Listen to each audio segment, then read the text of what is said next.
Welcome to the Refresher, bringing you the latest in Dota 2 news, tournaments, meta, and memes. This episode covers the 7 days leading up to the 9th of October 2017, which brought us some big Valve changes to matchmaking and the report system, a cancer joke from Shiva, and an interesting announcement for the third official Valve major of the season. Let's get straight into it.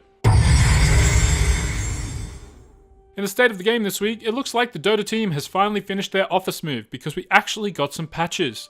First cab off the rank was a significant rework to the matchmaking algorithm. After Valve decided to include behavior score as a variable in the algorithm back in July, players have been faced with wildly varied MMR in their games, and experienced players with thousands of games played often found themselves matching up with newbies who hadn't even played 10. This week's update adjusted the weight given to behavior metrics to only affect particularly toxic players and focus on keeping them all in their own little cesspool so everyone else can have a good time. It also adds a heavier weighting on the number of games a player has played when matching, but to go with that, Valve has explicitly mentioned that they're now detecting smurfs and removing those accounts from the new player pool. Conduct reports have been changed from commends and reports to a school-style scale from A+ to F. And finally, Valve claims to have improved their detection of exploiters, bots, account sellers, and intentional feeders, and are now issuing matchmaking bans to those types of players. The second patch of the week released a new chest called the Treasure of the Emerald Revival, which features sets for Naga Siren, Necrophos, Monkey King, Enigma, Rubik, Shadow Fiend, Abaddon, Clockwork, and an ultra rare set for Terrorblade. The final patch was to fix a pretty big bug with Phantom Lance's Phantom Rush ability that was demonstrated on stream by Ice earlier in the week. By targeting a tree with a Tango or Quelling Blade after the rush had started, players could travel long distances across the map at 800 move speed, which is definitely not an intended feature of the ability. The bug was abused by LGD, Newbie, and Team Kinguin in professional matches before Valve released the patch to fix it, except the patch didn't fix it properly and actually made it easier to perform.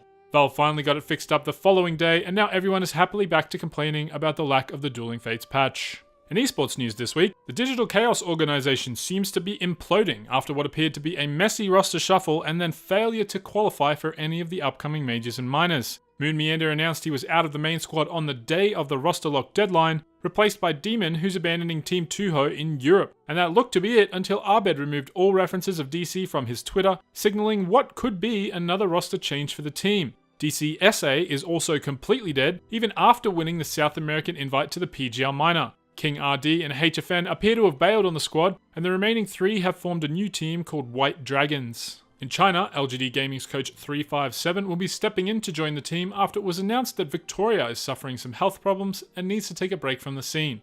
Finally, BTS co-founder and popular commentator LD has announced he's also taking a break from working events for the rest of the year in order to focus on his health and family. In tournament news this week, Dota Pit wrapped up their last qualifier with SG Esports coming out on top to take the South American slot and a 4th event invite for the season.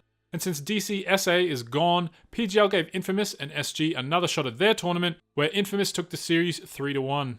Dream League has kicked off some more of their qualifier action, with newbies showing they're still in fine form by taking the single Chinese spot, making them the first team to be able to claim invites to both of the first 2 majors. And the European and CIS League component of the tournament is now underway. So far, Virtus Pro and OG are on top, but Liquid and Secret both haven't played any games yet.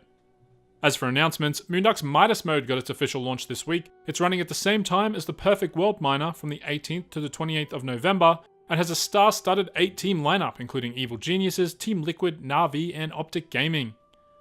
The third Valve-sanctioned major also got announced this week. It's called Galaxy Battles Emerging Worlds, and it's based in the Philippines and will run from the 15th to the 21st of January next year. The announcement was met with a mixed response, as the format and direct invites seem to be a bit questionable. The main event appears to consist of 16 teams with 8 direct invites, 1 qualifier slot for each of the 6 regions, and then 2 wildcard slots. The wildcard qualifiers will include runners-up from the European and CIS regional qualifiers, against 2 amateur SEA teams that win the New Blood Championships, a new league being run by the same organisers as the tournament itself. It's not clear why only the Europe and CIS runners-up get to compete in the wildcard bracket. Since they'll be playing against amateur teams, it's highly likely they'll win both of the slots, which essentially gives Europe and CIS 2 qualifier positions while the other regions only have 1. And as for the direct invites, only 4 of the 8 have been announced so far: Newbie, OG, TNC, and Infamous. Most people can agree that Newbie and OG makes sense, but TNC and Infamous raises a few more questions. TNC has failed to qualify for any of the first 5 Valve events, and while Infamous did win the South American slot for Dream League as well as this week's rematch for the PGL Minor, the community doesn't seem to approve of South American teams getting direct invites, while much more heavily contested regions like NA and China only have a single qualifier slot. That all being said, it's still 3 months away and we've got more important things to focus on because coming up this very week, the first Valve-sanctioned main event is getting underway. The StarLadder I-League Invitational Season 3 starts on the 12th, with 8 teams playing for 300 grand and the very first batch of qualifier points. It's going to be Team Liquid's first official matches since their TI7 win. They're going up against Mineski in the first round of the group stages, which could lead to an upset given how strong Mineski's been looking in their recent games. The English talent list has all of your favourites. Blitz and Capitalist are back, alongside ODPixel, Gods, Shiva, and more. StarLadder is of course on the production, so head over to their Twitch channels and watch it all unfold. In the content corner this week, Toby1 released an excellent video walking through and breaking down how he casts a big team fight. Sir Action Slacks released a 3-part vlog series talking about the process of putting together the Midas Mode tournament, planning the format, getting teams, and the difficult hunt for sponsors. Redditor Redcron released a useful infographic titled The Anime Guide to Lane Supporting, and FYM Hot Sauce guy Dane Wilcox wrote a long and interesting blog post about his time as a sponsor for Team NP and his plans for sponsoring Dota in the future. But now it's time for Shitpost Central, bringing you the saltiest and spiciest memes of the past 7 days. Redditor Frisky Seaweed drew a bunch of JoJo-style Dota heroes, PPD's back to his old ways throwing serious fire on Twitter, and someone uploaded this magnificent net worth graph of a game that just went full retard. Redditor Cade McCaslin analyzes r/Dota 2's recent journey through the 5 stages of grief. There's another batch of Markov chain-generated patch notes, and Eternal Envy memed himself this week after playing a bunch of games on a Smurf account and then complaining on Twitter that his teammates weren't very skilled. Finally, if you're still watching this show to keep up to date on Artifact news, don't worry, we haven't forgotten, there just isn't any. And people over the Artifact subreddit have been getting increasingly desperate as a result, this week resorting to demonic summoning rituals in an attempt to get more information from one of the game's developers, Jeep Barnett. In stream highlights this week, Bulldog reaps the benefits of being a TI winner, Newbie baits LFY into an amazing black hole, and Day9 has a Dota orgasm playing Death Prophet. Resolution shows off some amazing reflexes, Shiva makes the joke that everyone's been thinking, and Grand demonstrates why he'll never be invited to an official Valve event. Less than 3. Oh, the enemy going. Oh, he try cook you! Ah! I gonna take your hook! I save you, man! You go live! I give my spot, I have sick, I gonna live, anyway, you gonna back right now. I give you my life for you. Oh yeah, thank you.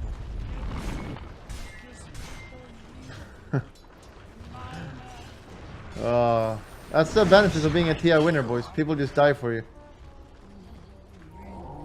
Glimmer Cape, nothing more interesting like a Midas under his belt, and there was an engagement. There was the Sand King getting gone out, the Phoenix coming in to help, but oh, this is ugly. This is not. Oh, the black hole! The huge supernova. It's gonna get the stun. That's a 3 wipe. Oh my god. I did not see that one coming. My heart is racing because. Just gonna slowly approach that guy. I don't even ult. I don't think. I'm doing it. I don't think you need to ult. This is a waste. Okay, it's worth it. Yeah, I Oh, saw there's 3. Stay closer to Tinker. All right, everything's. All right, you did it. He's silenced! Ready? Yeah, you got this. Siphon him. Perfect. Staying What the close to fuck them. is Go this for line, damage? go line. What the fuck? Bottles. Oh my god! How the fuck does anything do this much damage? Who did this? Who made this fucking hero? What the fuck is this shit, Kevin? I'm following you into the tower! Kevin! You finally did it, Sean. Holy shit, what the fuck? What the shit, dude? Holy fuck, did you see Ray? Because he ran up. Forge Spirit's going to push in middle.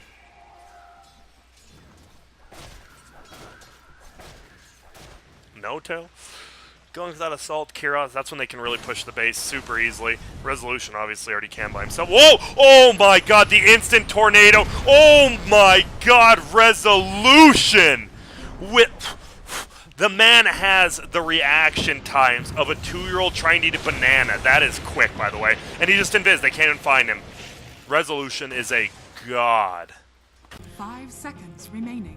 Is this the perfect Necrophos game? No? You're really into that hero, Sheeps. Yeah. Take it easy, Sheever. You know, you put that picture. You exposed her. Yeah. That's true. That was a good one. Everyone should know what their friends are up to. Gotta embrace the cancer. I'm the only one that can say that. Take it easy. I like how you just immediately call that too. Just Damn. want to point that out. Dire team back. Oh, that didn't Jesus. Hey, oh, I like that though. yeah. But this That's is fun. This is familiar. Nothing crazy. That's the problem. Brood versus Tide is so Tide favored, but there's like literally no chance of getting a kill unless rotation. And the fact that we see 6 heroes top means nothing's ever going to happen.